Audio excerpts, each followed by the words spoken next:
Que a graça do Senhor Jesus Cristo possa estar sobre a tua casa, que a bênção de Deus esteja sobre a tua família nessa hora.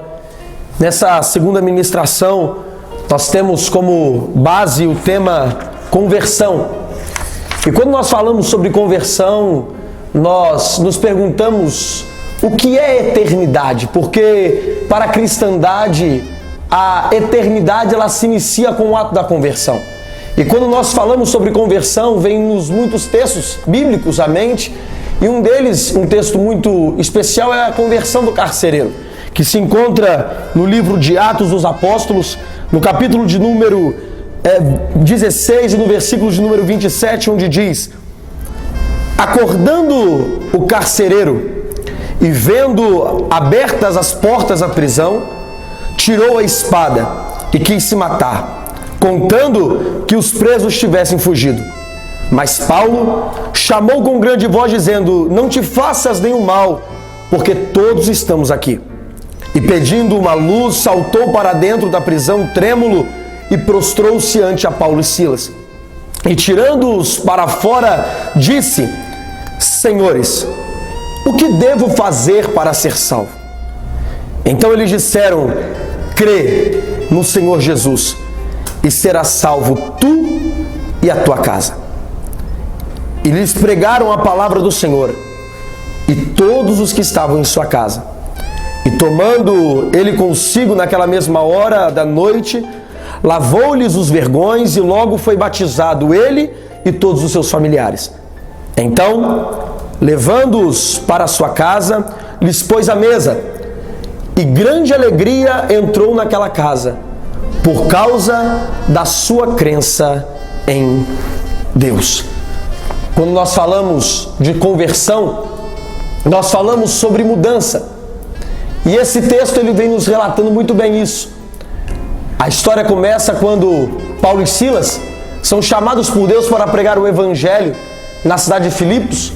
E lá na sua obra de evangelização, eles têm uma atitude de evangelizar uma jovem adivinhadora, e acontece o milagre da libertação daquela mulher. E por causa disso uma grande revolta acontece naquela cidade. Paulo e Silas são pegados, eles apanham, são levados para a prisão e ficam presos. E naquele lugar, naquela prisão, Deus começa uma obra maravilhosa. A obra de salvar o carcereiro e a sua família. A obra onde trouxe salvação para a casa de um homem. Deus, ele agiu de uma forma diferente, levando 2 de seus servos para uma prisão. E lá naquela prisão, eles tiveram um momento especial, vendo a conversão de um carcereiro. E nosso primeiro tópico, onde diz: há 2 coisas que devemos ver no método de Deus. Deus, o interessante é que Deus ele tem formas de trabalhar. Deus ele tem maneiras de trabalhar que muitas vezes nos foge da nossa compreensão. A primeira forma que Deus ele começa a abrir porta aonde nós já não vemos porta. Paulo e Silas estavam na missão de levar o evangelho de Jesus Cristo, cumprindo o ide do Senhor, quando Jesus Cristo disse: vão pelo mundo inteiro e anunciem o evangelho a toda criatura. Paulo e Silas estavam incumbidos dessa missão e por ordem de Deus estavam indo anunciar a palavra. Deus tivera aberto uma porta na cidade de Filipos. Deus tinha um alvo de salvar aquele carcereiro. E Deus abriu então a porta para Paulo e Silas pregar o evangelho naquele lugar. E uma outra forma que Deus usou foi a atitude dos seus servos. Deus, ele abriu a porta e Deus contou com a atitude daqueles 2 homens, de Paulo e Silas. Porque depois de terem apanhado, de terem sido espancados por levar a palavra de Deus, Paulo e Silas foram presos. E em vez deles murmurarem ou questionarem algo a Deus ou falarem contra Deus, a atitude de Paulo e Silas foi diferente. Paulo e Silas simplesmente, dentro daquela prisão, eles cantavam e oravam. Mas eles não cantavam e oravam quietos para si, não. Eles cantavam de acordo com a Bíblia a ponto de todos os presos escutarem eles cantando e adorando a Deus. E em resposta disso, Deus desceu. A Bíblia fala que houve um terremoto naquela prisão, abalou os alicerces daquela prisão e a cadeia de todos os presos se soltaram. Deus, ele tem formas de trabalhar. Deus ele tem maneiras de trabalhar que muitas vezes foge da nossa compreensão. E Deus então começa ali a obra de conversão daquele homem. E dentro daquele ambiente onde o carcereiro vê as cadeias ser abertas, ele olha e achando que os presos tivessem fugido, aquele carcereiro, ele tenta se suicidar, ele pensa em se matar e acabar com a sua vida, mas Paulo interrompe e fala: não te faças mal nenhum, porque nós estamos aqui. E aquele homem faz uma pergunta para Paulo e Silas, e é sobre essa pergunta que nós queremos falar contigo nessa hora. Aquele homem que estava em meio a um desespero, parou e perguntou a Paulo e Silas: senhores, o que devo fazer para ser salvo? E aí que eu quero, meu irmão e minha irmã, te perguntar nessa hora.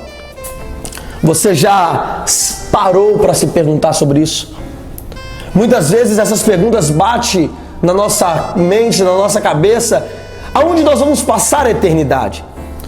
Aonde será que nós vamos viver eternamente?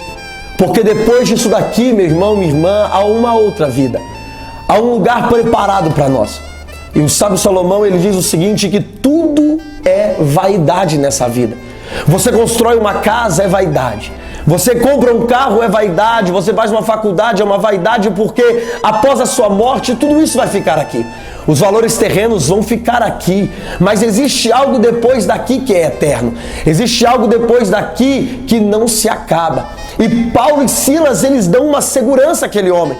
E é o que nós vamos ver neste momento. Paulo e Silas, eles em resposta àquele homem: senhores, o que devo fazer para ser salvo? Paulo e Silas, ele responde àquele homem. Paulo dá a solução para aquele homem, a solução que aquele homem procura. E Paulo e Silas, ele responde: crê no Senhor Jesus e serás salvo, tu e tua casa. A resposta de Paulo para aquele homem é simples: você deve crer no Senhor Jesus. E isso me faz lembrar de um texto onde Pedro olhou para o Sinédrio de Jerusalém e diz o seguinte: nenhum outro nome há dado entre os homens pelo qual devamos ser salvos, a não ser o nome de Jesus Cristo. O nome de Jesus é garantia da salvação. Paulo e Silas, eles olham para aquele homem e falam o seguinte: vocês devem apenas crer no Senhor Jesus, para que haja salvação tanto para você, tanto para a sua casa. A salvação, ela vem primeiro através da conversão. E a conversão, ela é algo que o homem faz. Mas nós devemos crer para assim sermos salvos em Jesus Cristo. A conversão, ela vem primeiro, porque a conversão é uma resposta minha e sua para a salvação que Deus nos dá mediante a pessoa bendita de Jesus Cristo. Um certo pregador uma vez disse que o evangelho não é o homem indo atrás de Deus, mas é o próprio Deus vindo atrás do homem. Cristo já fez tudo por nós, quando Ele se entregou no alto da cruz do Calvário. Mas nós temos responsabilidade, a nossa responsabilidade é de crer. Paulo olhou para aquele carcereiro e disse: você deve crer no Senhor Jesus e vai ser salvo, tu e também a tua casa. Nós vemos que aquele homem estava desesperado. Aquele homem viu as cadeias abertas após o terremoto, ele olhou e ele teve o sentimento de se matar, de tirar sua própria vida, porque ele já estava desesperado. E assim é um coração sem Cristo, um coração desesperado, sem saber o que vai fazer. Aquele homem estava desesperado. Aquele homem já não tinha para ele mais solução, porque ele sabe que os soldados romanos, que Roma não deixaria aquilo sem punição, porque ele estava com a responsabilidade de guardar aqueles presos. Mas só que quando ele olha para dentro do cárcere, todas as prisões estavam abertas e ele pensa em se suicidar. Então Paulo para e fala: não faça nenhum mal para você, nós estamos aqui. Ou seja, a atitude de Paulo trouxe àquele homem alívio, e aquele homem viu a manifestação de Deus ali, e ele com sinceridade pergunta: o que eu devo fazer para ser salvo? E Paulo fala: crê no Senhor Jesus e assim serás salvo, tu e também a tua casa. Nós devemos crer para sermos salvos, tanto você, tanto a tua casa. Aquele homem estava desesperado. Aquele homem já não via mais solução para a vida dele.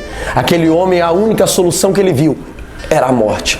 A única solução que ele viu era tirar a sua própria vida, era acabar com sua própria vida. Mas Paulo trouxe luz para aquele homem falando: não te faças nenhum mal, crê no Senhor Jesus e vai ser salvo tanto tu e também a tua casa. E a Bíblia nos relata que aquele homem entrou na sua casa e se alegrou com sua família, porque eles passaram a crer em Deus. Tem solução, meu irmão e minha irmã, para a tua vida. Tem solução para a sua história. Tem solução para você. E o nosso dever é apenas te mostrar que a solução vem mediante Jesus Cristo. Se você fosse um salva-vidas e recebesse uma notícia que uma onda muito grande estava vindo na praia e você tinha que tirar todos dali, você iria correr de um lado para o outro gritando, mas muitos iriam ficar parados, tomando o seu refrigerante na beira da praia, jogando o seu vôlei, sem te dar atenção, achando que você estava exagerando demais. E assim foi Paulo e Silas. Paulo e Silas estava avisando aquele carcereiro, pregando a palavra e avisando de uma ira vindoura, que viria uma ira vindoura contra todo homem e que o único jeito de escapar seria crer no Senhor Jesus Cristo. Portanto, meu irmão e minha irmã, que nesta hora você possa entender que existe solução para você, que existe solução para a tua casa, que existe solução para a tua vida. A sua vida não vai acabar desse jeito, a sua história não vai acabar, a sua casa não vai acabar dessa forma. Tem solução para você, existe solução para a tua casa, e a solução é crer. Creia no Senhor Jesus e será salvo tu e também a tua casa. Cristo fez tudo por nós quando se entregou naquela cruz. E em resposta ao sacrifício de Cristo na cruz, nós devemos crer. Creia e será salvo, tanto você e também a sua casa. Que nesses dias Deus possa te abençoar. Que nesses dias o Senhor Jesus possa ministrar graça sobre a tua família. Existe salvação para a tua casa, existe mudança para a tua casa. A tua vida não vai acabar desta forma, a vida da tua família não vai acabar desta forma, porque Jesus tem solução para você. Jesus Cristo tem solução para a tua vida. Se você tem sede, Ele é água viva. Se você tem fome, Ele é o pão da vida. Jesus Cristo tem solução para você. Portanto, creia no Senhor Jesus. E nesses dias, permita que a graça de Deus entre na tua casa e que Deus possa gerar conversão na tua família e mudança dentro do teu lar. Que Deus possa te abençoar, que Deus possa abençoar você e a tua casa. E neste momento eu quero orar pela sua vida e pedir ao Senhor Jesus Cristo que invada a tua casa, mova na tua casa e que a tua casa possa ser impactada pela graça de Deus, que a tua casa possa ser impactada pela glória de Deus e que você possa crer no Senhor Jesus e assim ser salvo. Deus tem solução para a tua vida. Ó Deus, nós te glorificamos. Senhor, nós queremos te exaltar neste momento. Eu te glorifico por essa família, ó Deus, que abriu a porta da casa para que seja ministrada graça, para que seja ministrada, ó Deus, vida sobre ela. E nós queremos declarar, ó Deus, que existe solução para esta família, que existe solução, ó Deus, para esta casa. O Senhor, ó Deus, preparou algo novo. O Senhor preparou, ó Deus, algo sobrenatural. O Senhor preparou salvação. E a salvação vem, ó Deus querido, primeiro através da conversão. E a conversão vem com a nossa crença. Ó Deus, nós precisamos depositar a nossa crença, ó Deus querido, no Senhor Jesus, porque através do Senhor Jesus nós temos garantia de vida eterna. Ó Deus, como Paulo, ó Deus, e Silas responderam para aquele carcereiro: creia, meu irmão, no Senhor Jesus para ser salvo você e a sua casa. Nós, ó Deus, queremos declarar sobre esta família que nós devemos crer no Senhor Jesus para ser salvos, tanto nós como a nossa casa. Nós te glorificamos por esta casa, nós abençoamos esta família, nós abençoamos este casal, nós abençoamos esses filhos, ó Pai, e nós pedimos ao Senhor, ministre graça sobre eles. É o que nós te pedimos nesta hora, em nome de Jesus. Amém. Que Deus te abençoe e que Deus possa gerar mudança na tua vida mediante a tua crença no Senhor Jesus Cristo. Amém.